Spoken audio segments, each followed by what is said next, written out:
March 28, 2021. Seminole County 911, what's the address of emergency? There's a lady been hit almost in front of my house. She's just beside the highway. Did he tell you if she was breathing or she was alive? She's deceased. Okay. She's not breathing or anything? No, she's deceased. A young mother found lifeless on the shoulder of a rural Oklahoma highway. The OSBI and Seminole County Sheriff's Office says Faith Ely was found dead along the road in Seminole County Sunday night. Authorities called it a hit and run.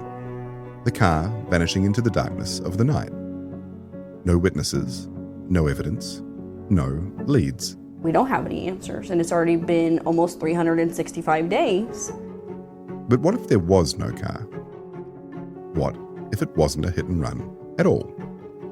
I feel like the only way for me to let go of anything is to let go of the truth. I feel like she killed herself because of our relationship. Could a family be hiding a deadly secret? One that holds the truth about what really happened to Faith Ely that night. Faith did not kill herself, and Faith was not hit by a vehicle. Faith was killed at that house. This is Blunt Force Trauma, the death of Faith Ely. I loved Faith. I loved her with everything in me. I fought and I fought and I fought. A new investigative true crime podcast from Echo Space, premiering March 2026, wherever you get your podcasts. Our time on this planet is a puff of smoke. Eternity is a long time, my friend. Where do you want to spend it?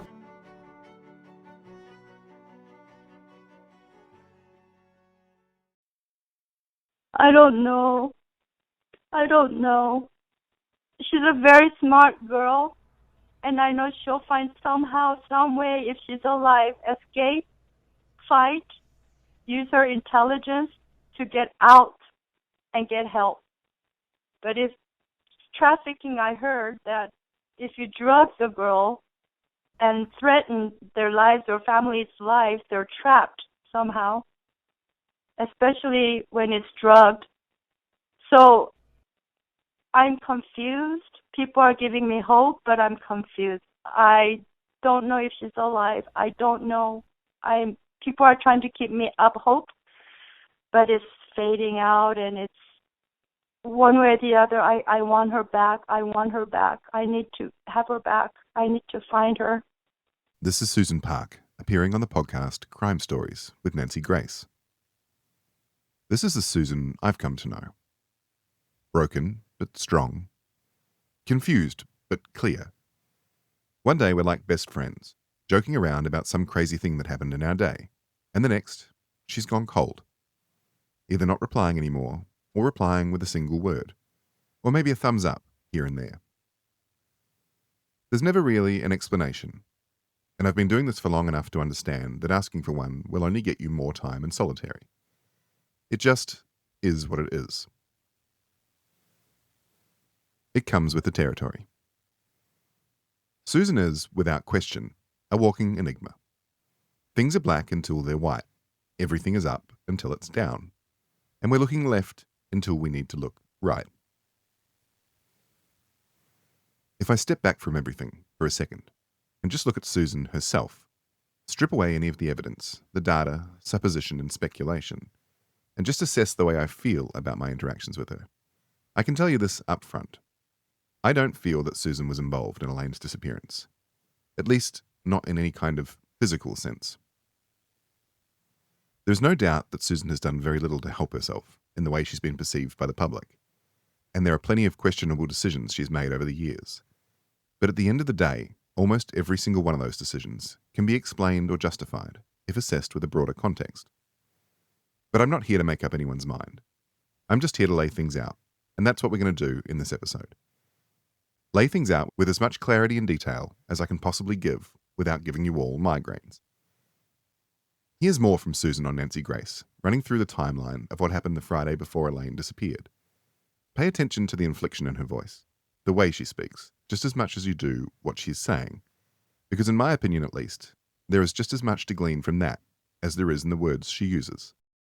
Friday afternoon, she asked me to borrow $20.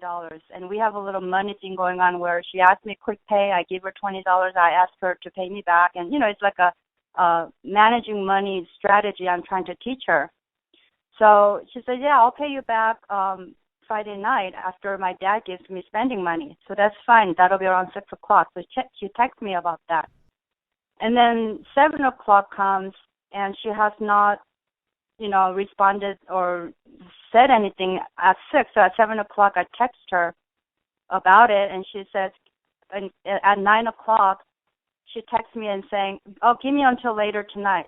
So I said, keep your word. As a mom, I was like saying a couple of things. That was it. Then she didn't come home. Then on Saturday, 10:41, text her. She didn't respond. So I called her, and 2 times it rang. And then after that, the phone died. And then it went straight to voice message. So I'm thinking, well, that's really strange because she usually are good about paying me back, and she has not responded or called, and then the phone is dead. The reason why I did not think of much because in the past she would pack her bags and makeup, and she would go away for a couple of days, 3 days or 2 days, and she just appears. And we don't have a traditional or affectionate mother-daughter relationship. She's 20 years old. We live in the same household, but she always wants me to leave her alone, and she just closes the door. She doesn't want me to come into her room. Every time I try to pick up her hair or sweep her hair, she would say, why are you sneaking around? Don't come to my room. So I learned to leave her alone. So I'm thinking, well, she'll be back. And then Saturday evening, I called her. The phone it was off. All day it was off. So now I'm starting to think something is wrong. Sunday afternoon, she still didn't come home, and her phone was still off all day, all night. So I'm thinking, all right, so something definitely is wrong. Sunday, I called the police department to look into filing missing persons report, but they say, oh, she's 20 years old, so we don't take this critical. We take it as a volunteer. So why don't, she is anything missing? So yeah, her duffel bag is missing, her makeup is missing. So they didn't take it too seriously. So I'm thinking, well, let's give it one more night. So Monday came, and that's when I finally said, okay, I have to do something. Something is not right. When I first heard this interview, it set me back a little. I was quite a ways into To Live and Die in LA when I heard it, and it felt different somehow. It took me a while to put my finger on it, but eventually I figured it out. This sounded genuine. Here's a little more, this time with Susan responding to a question about what she would want to say to Elaine, should Elaine be listening. I just want a second chance with her. If you're listening out there, I'm sorry for not loving you as much as other girls that you see. I want her home safe. I do love you very, very much. I'm lacking expressions, and all I wanted to do is discipline you in traditional Korean way, and that's my fault. And I just want a second chance with Elaine, my daughter, and I want to love her no matter what, unconditional love. I want to help you, Elaine, if you're into any kind of trouble. I want to help you. Please come home safe. We all love you. The whole community wants you back safe.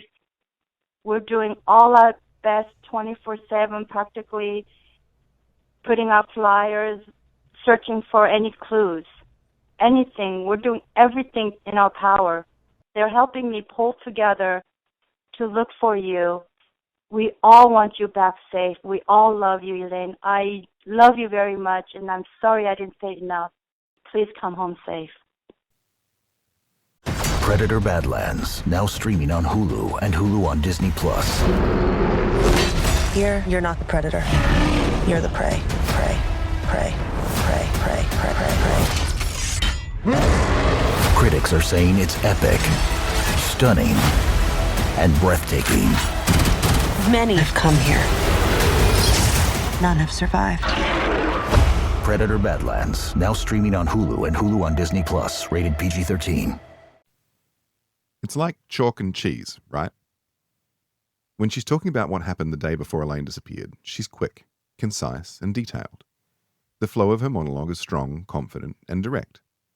It sounds like she's speaking from memory, She's not referencing a script or dot points. She's recalling things. But when she's talking directly to Elaine, when she's trying to be emotional and vulnerable, it feels a little, I don't know, forced maybe? It feels like she's playing the part of grieving mother, the way she thinks it should look, rather than just the way it is. And that's not to suggest that there's anything nefarious there. Susan herself has said many times that she didn't love Elaine the way she should have, the way it may be expected in American culture. And I think it's possible this may reflect that perspective in the wake of Elaine's disappearance. And I get it. I mean, take a look at Lindy Chamberlain, or the parents of Madeleine McCann, or even Amanda Knox. If you don't act the way people think you should in the public eye, you can quickly find yourself painted with the murderer brush. On the flip side, if you do present yourself in the way that is expected, but seem insincere or disingenuous, then you risk the same thing happening. It's an unenviable position. Susan's presentation definitely forms a part of the suspicion that people hold for her, but it's not that alone. If you listen to Live and Die in LA, you'll remember a few key points that felt like almost undeniable evidence of her involvement.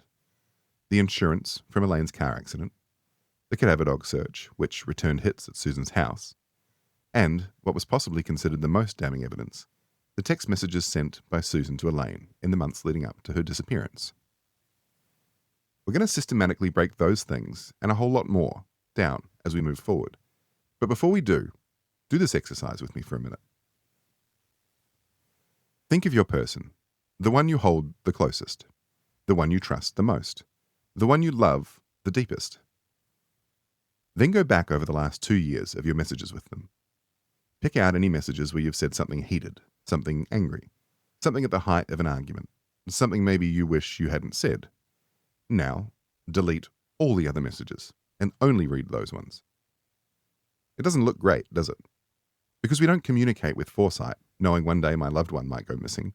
We don't write messages to each other thinking one day these might be read out loud on a podcast. And certainly not without padding. The happy messages, the positive messages, the I love yous and the do you want Taco Bell or In-N-Out. We communicate like tomorrow will just be like today. And the day after that, just like tomorrow. But this is the reality of the situation Susan found herself in after Elaine disappeared. Everything she always thought would be just hers suddenly wasn't. Here's another thing I want to say before we dive into the detail. Go jump in your car, grab yourself a coffee because coffee is life, and take a little cruise down the closest freeway. While you're driving, look out for all the red cars. Take note every time you see a red car. Count them if you want to. And keep that count going from the minute you leave your driveway to the minute you get back. Now, once you're back in your driveway, tell me how many blue cars you saw. You can't, right? But I bet you saw a whole lot more red cars than you expected to. The point is this. When you're looking for something, it becomes all you can see. If you're looking for Susan to be the villain, then what you'll find is evidence that backs this up. The same goes for the opposite. Confirmation bias is alive and well in missing persons and homicide cases. Let me tell you. I've tried as hard as I can, all the way through this, to remove any bias I have. It's been incredibly difficult because it's just so darn easy to slide into those rabbit holes. But to have done so would have been an injustice to Elaine. I had known the entire time I was working with Susan that the day would come where I would have to turn the tables and look at things that potentially pointed in her direction. I can tell you I wasn't looking forward to it, and I put it off as much as I could.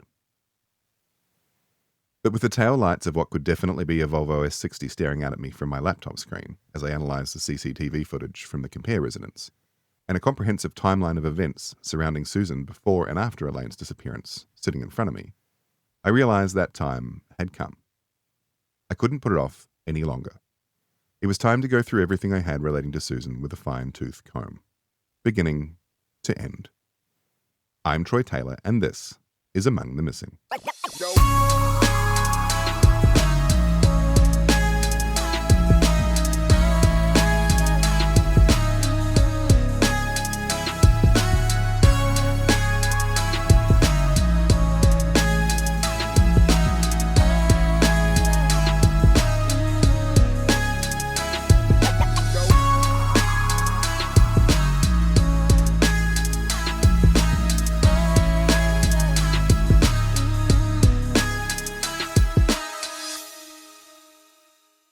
Let's take a look back at something Susan said in her interview with Nancy Grace one more time.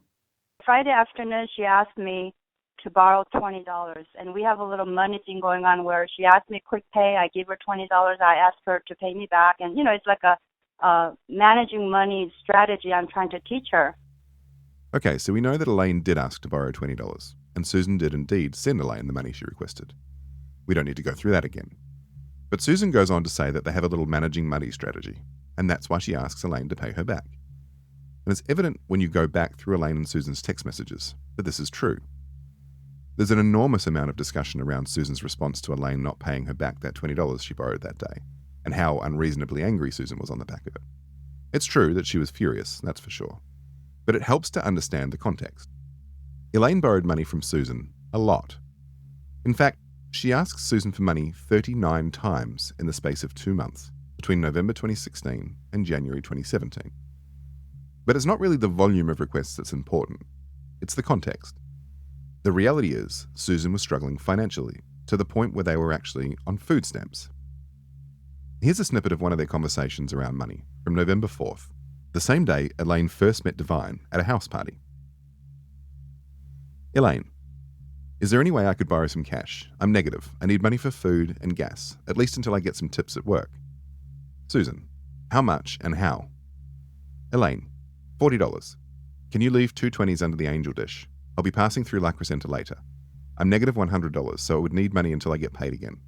I'm going to get an overdraft fee too, and when I get paid to cover the overdraft fee and payment, Speedy Cash is going to take out an automatic payment again. Susan, you now owe me $160 when the refund check comes in. I'm home now and it's not here. Send promissory note of $160. Then I will leave $40 cash in the angel bowl. And let me know around what time you're coming home to pick it up. I only have $27 in cash on me now. Maybe I can put $20 on my Amex credit card and then give you $20 cash. Elaine, I need cash, $40 please. I don't want to have to drive all the way back. I'll send you $160 once the cash comes in, and you can leave $40 under the dish. Susan, okay, can you meet me at Jeff's so I can get change, or I can ask him to lend me $20? Elaine, what? Just leave $27 under the dish. Susan, are you sure? Elaine, and $13 whenever you can. Just tell me when you can leave it so I can plan when to drive back. There's a Chase ATM right there if you can't go real quick, instead of driving all the way back to Jeff's, or cash back from 7-Eleven. Susan, I have $20, $10, $5, $2 bills, and $3 in quarters totaling $40. Is that okay? Elaine doesn't reply. Susan, never mind. Going to the ATM to withdraw, then putting 2 times $20 equals $40 in the angel dish. Elaine, okay, thank you. Put the $3 in quarters, please, for the parking meter. There are a lot of these little interactions where Elaine asks for money. Susan makes it very clear, at all times, that the money she gives Elaine is a loan, and she makes Elaine commit to a date, and sometimes a time, at which it would be repaid. But on the 10th of November, things get a little heated. Elaine, could you send me $20, please? Susan, no, don't have enough, sorry. Elaine, 15? Literally going to use $3 to get food at McDonald's. Susan, oh my God. Elaine, all right then, never mind. I'm going to be negative $38 after I get the overdraft fee. Thanks. Susan, send another promissory note for $85, then I will send 20. Elaine, I'll send you 60 next week and 25 before next Saturday. Susan, resend with exact dates on it, I'm getting lost. Elaine, just put it in your calendar.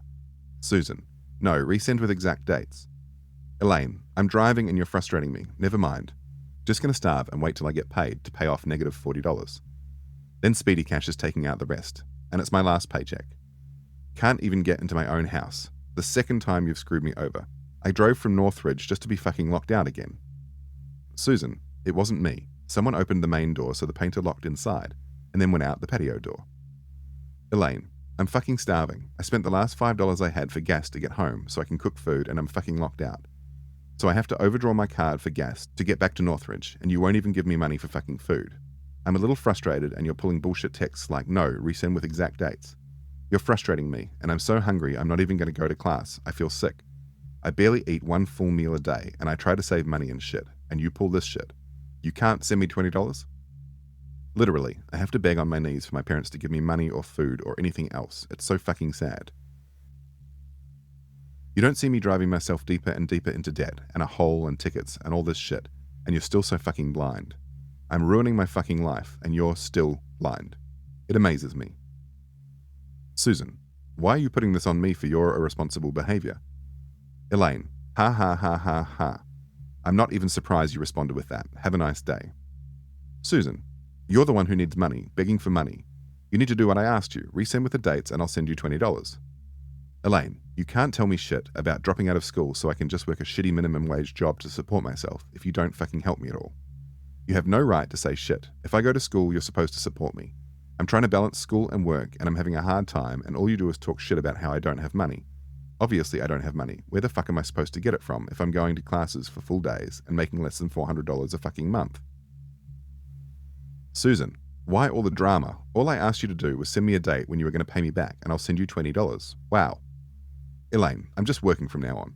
I'm not going to school anymore. I'm tired of this shit and you're both just talking to me like I should be fucking doing this on my own. I need money and you fucking leave me out to dry, so I'm going to find a full-time job and not ask you for shit anymore. Susan, no comment. You always do what you want anyway.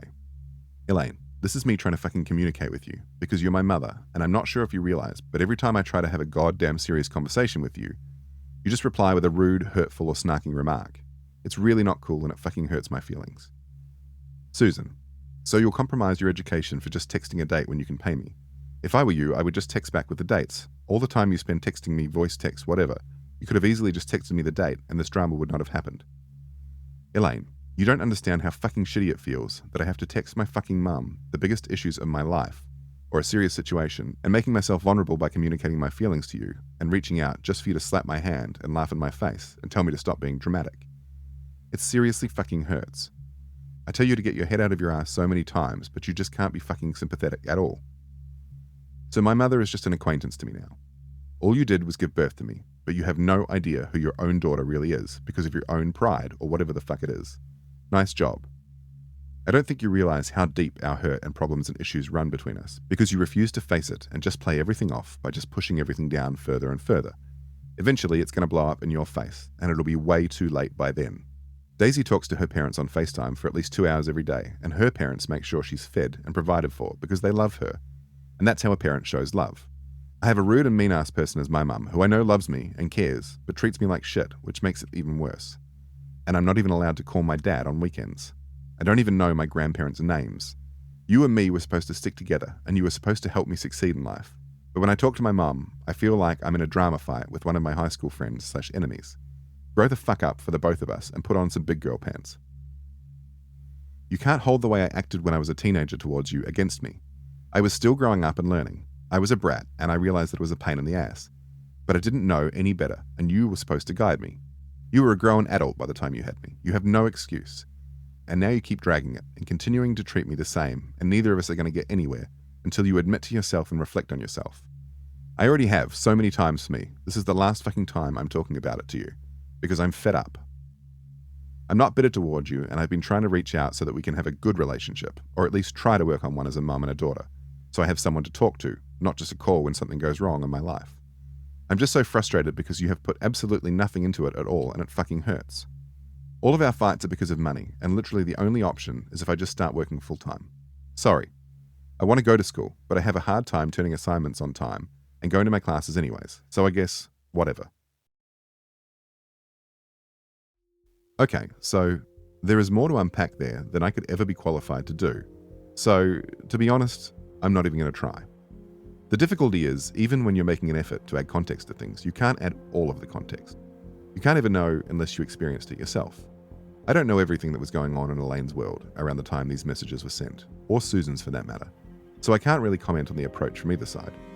What is clear, without too much analysis, is that Elaine was feeling severely let down by her mother, and that she had also inherited Susan's ability to strike out when angry.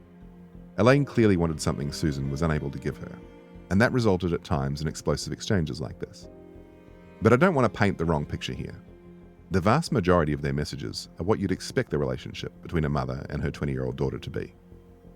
Susan is constantly pushing Elaine to be more responsible. Elaine is constantly demonstrating that that isn't even remotely part of her plans. And the rest of the time, they're talking about things like who Elaine voted for in the 2016 election. As Susan puts it, the reality TV star or the liar.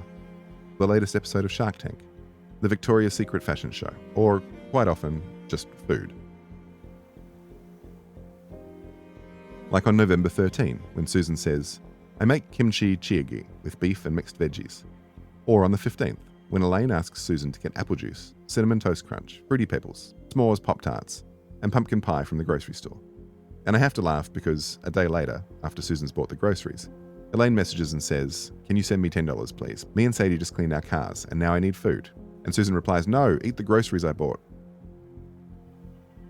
But there are also a couple of messages that answer some pretty key questions for me too. For example, you might remember To Live and Die in LA making mention of the fact that Susan had deleted her messages with Elaine, and Susan saying something about switching from a Samsung to an iPhone. Around that time, she also mentioned to Neil Strauss that she had a habit of deleting old messages, and that she was concerned about accidentally deleting messages she didn't want to because the iPhone didn't allow her to lock them, whereas her Samsung would allow her to. There's an insinuation that that may have been, let's just say, erroneous, an excuse for why she went on to delete her messages with Elaine after her disappearance. Well, I can confirm that what Susan's saying is actually 100% true because Susan upgrades to an iPhone on or around the 22nd of November. And on the 28th of November, Susan actually messages Elaine asking, "Do you know how to lock a text message on iPhone?" To which Elaine replies, "What do you mean lock?"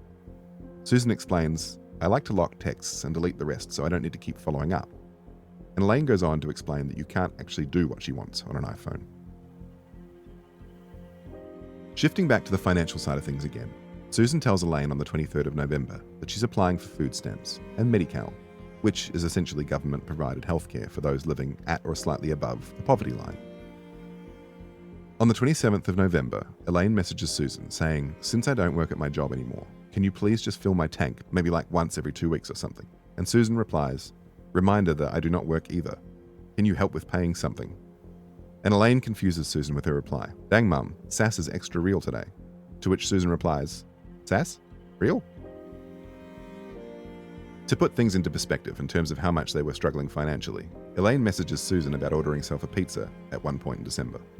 Elaine's got an online cart going for a single large pizza, half pepperoni and jalapeno, half ham and pineapple, for $17.42, including tax and fees. Susan's response, "Too much. Look for a coupon." Elaine goes on to ask Susan to download the Postmates app and send Chipotle or Panda Express or Popeyes to her. Susan replies and tells her she can't afford it. She might not be able to pay the electric bill. And Elaine replies asking if she can just send her credit card details through and she can order it herself, to which Susan, of course, says no. There's another moment when Elaine messages Susan on the same day she's in court for a traffic violation, the 16th of December. She asks Susan to look for a book in her bookcase, and Susan replies, "What book?" Elaine doesn't reply, so Susan says, "Not on the top of your desk bookcase. Should I look inside?"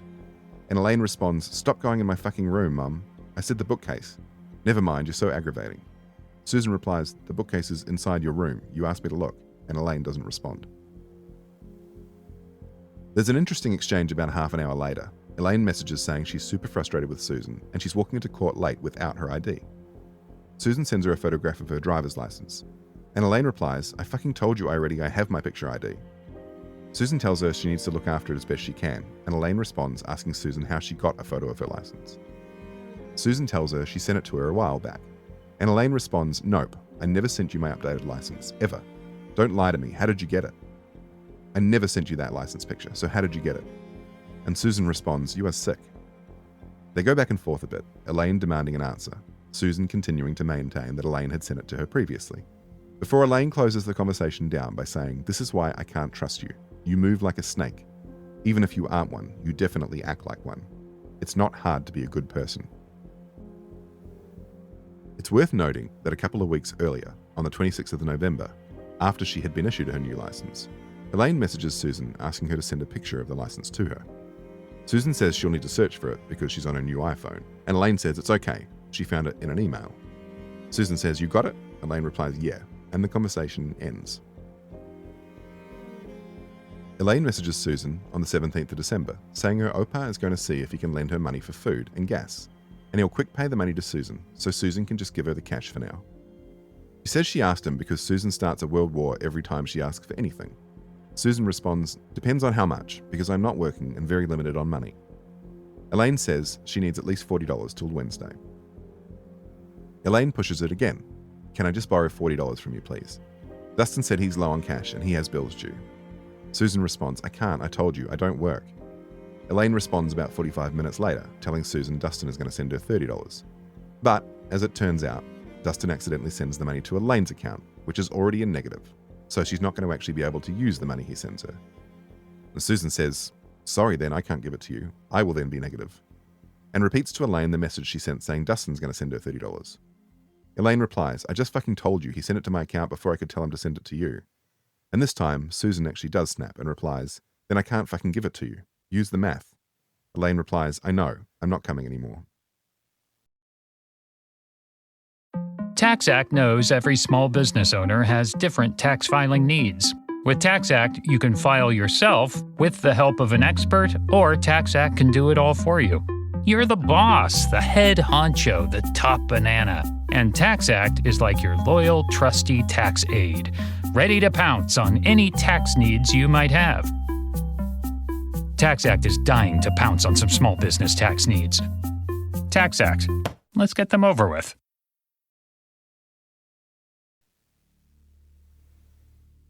You'll remember in the last episode we spoke a little about the car accident Elaine was involved in and the insurance claim she submitted, and Susan was helping to try to push through. They talk about it a fair bit in their messages between November and January. On the 2nd of December, Elaine messages Susan and asks her to hurry on the insurance check, and tells her that if you press on it, they'll get it done faster. She says that Sadie kept pushing and pushing, and she got her check processed quickly. And she's mentioning all of it because, as she says to Susan, she's not working anymore, and her Speedy Cash loan is going to keep withdrawing over and over and over again from her account.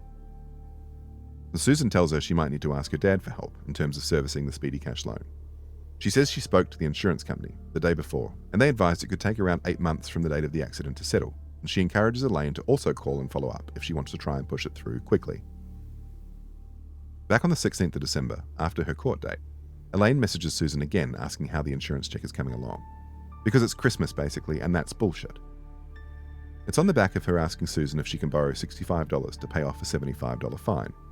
Susan asks why she needs it right now, and Elaine says she has to pay it right now. Susan tells her to ask her dad because she has no money.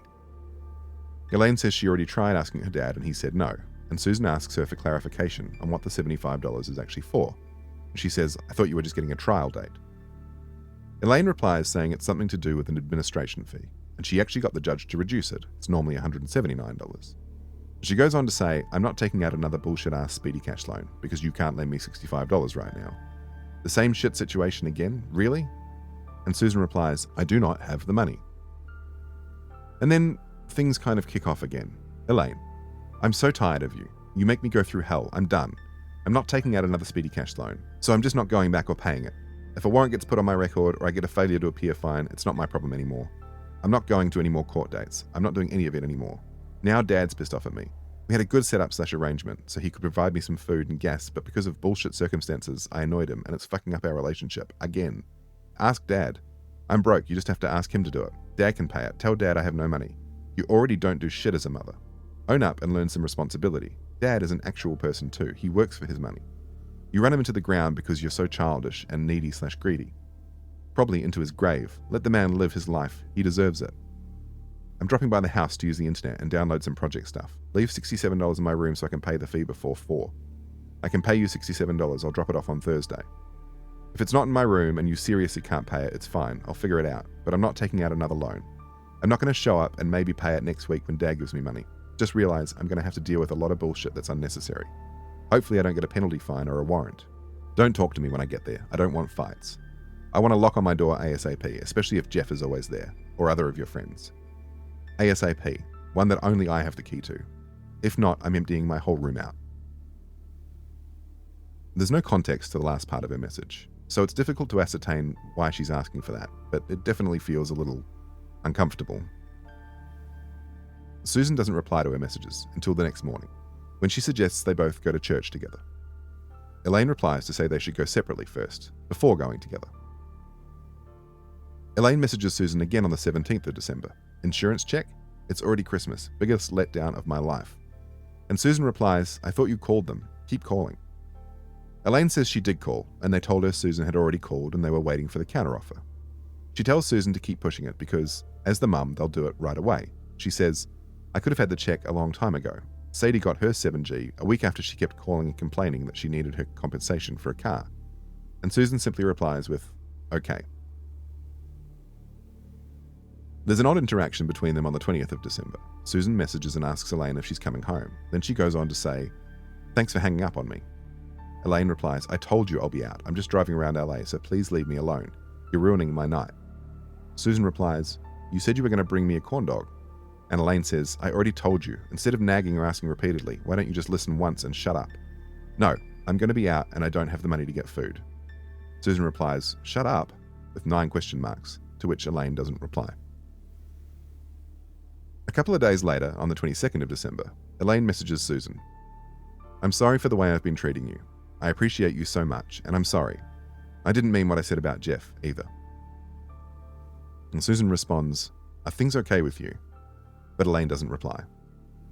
Later, Susan messages Elaine to ask, do you want to come to a Christmas party with us this Saturday evening? To which Elaine also doesn't reply.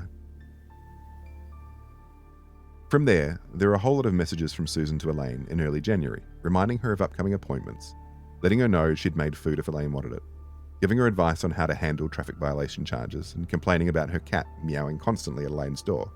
To which Elaine replies that the cat isn't allowed in her room anymore, and for Susan to just shut her own door if she's sick of hearing the cat. When I go through all the messages, between November and the day Elaine disappeared, there's around 9,500 words exchanged between the two of them. I ran through them again, looking specifically for any time Susan lashed out or responded angrily, aside from the ones we already know about on the day before Elaine disappeared. And here they all are. On November 8th, after Susan reminds Elaine she owes her $105 and had committed to sending it back to her the day before, Elaine says, yeah, and then, can I send you money to hold for me so I can save for New York? To which Susan responds, in all caps, no, send $105 midnight. Of course, there's a message on the 17th of December, I can't fucking give it to you, that we covered earlier. And then on the 27th of December, in response to Elaine saying her house keys were locked inside the house, Susan replies, you better not have broken through the window, with a series of characters and question marks after. When Elaine goes to get groceries and doesn't send Susan the receipt, Susan messages in all caps, give me receipt now, followed again by a series of characters and question marks. Followed by, there's a good reason why I'm always angry and upset with you, and it's not good for my health. And finally, on January 23rd, fucking messy bitch, with no context. And well, that's pretty much all of it. Out of 9,500 words and 84 pages of messages, there are only 5 angry or aggressive messages from Susan to Elaine, at least in that window of time. LifeLock, how can I help? The IRS said I filed my return, but I haven't. 1 in 4 tax-paying Americans has paid the price of identity fraud. What do I do? My refund, though. I'm freaking out. Don't worry, I can fix this. LifeLock fixes identity theft guaranteed and gets your money back with up to $3 million in coverage. I'm so relieved. No problem. I'll be with you every step of the way. 1 in 4 was a fraud-paying American. Not anymore. Save up to 40% your first year. Visit LifeLock.com/podcast. Terms apply. I closed my laptop when I reached the end of the pages and pages of communications between Elaine and Susan, and rubbed my temples. I now had a comprehensive view of the way they communicate with each other, and a much broader outline on the status of their relationship. Yes, it was fiery. And yes, Susan sent messages that were aggressive and hostile. But Elaine could give as hard as she got. And I mean, of course she could. Her mum is exactly the same. But was there anything in there that suggested Susan might have intentionally plotted Elaine's demise? Absolutely not. At worst, there's a predisposition for anger, for snapping. So the possibility of an accidental death and a cover-up, sure, that's possible, I guess. But was there really anything that indicated that might have been the case? Well, to really get a view on that, I needed to take what I had, the detailed timeline, and Elaine and Susan's communications, layer them over each other, and take a look at one more piece, the data. And once I did that, and took a step back to look at everything holistically, I found enough to give me the answers I'd been looking for all along.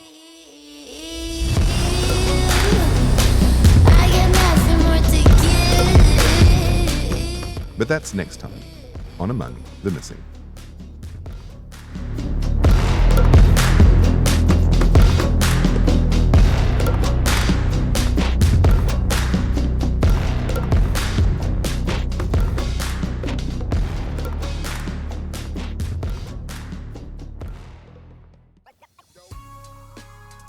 Thanks for listening. If you're looking for more of Among the Missing, jump on over and take a look at our subscription offer on either Apple Podcasts or Patreon. There's some really great content on there already, including expanded interviews and our first subscriber-only bonus episode. She said she wanted to disappear. If you know anything about what happened to Elaine or where she is, a reward fund of $25,000 cash is still on offer.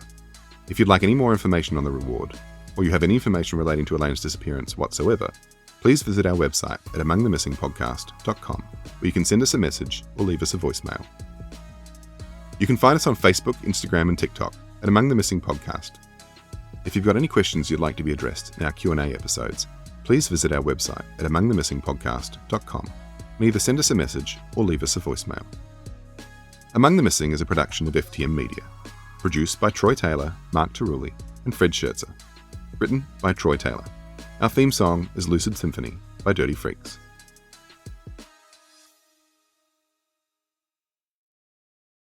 Elaine Park is still a missing person, and her case is still open with the Glendale Police Department. If you have any information about her whereabouts, please contact them on 818-548-3135 and mention Elaine's case number 171512.